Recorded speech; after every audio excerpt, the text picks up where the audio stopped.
లైవ్లో తింటున్నాం ఈ కాయని.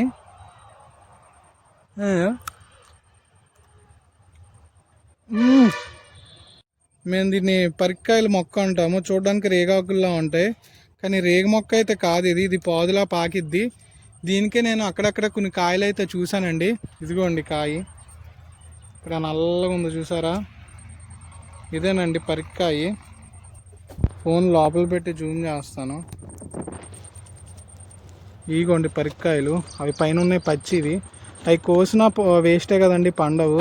అందుకే నేనైతే ఈ పండుకాయ అయితే కోసుకుంటున్నాను. ఇది మరీ పండుది కాదండి.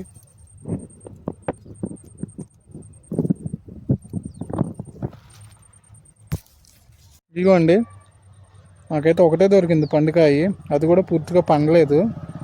మిగతా చిన్నకాయలు చాలా బాగుంటుందండి తినడానికి. మీకు తిని చూపిస్తాను లైవ్లో.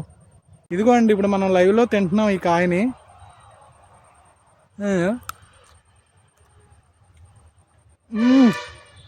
చాలా పుల్లగా ఉంటుందండి, చాలా పుల్లగంటే పుల్లగా ఉంటుందండి. ఉసిరికాయ కన్నా పుల్లగా ఉంటుంది. ఉప్పు కారం వేసుకుని తింటే చాలా బాగుంటుంది. మీరు ఇలాంటి పరిక్కాయలు మీరు తిన్నట్టయితే ఖచ్చితంగా నాకు కామెంట్ బాక్స్లో మెసేజ్ చేసి చెప్పండి.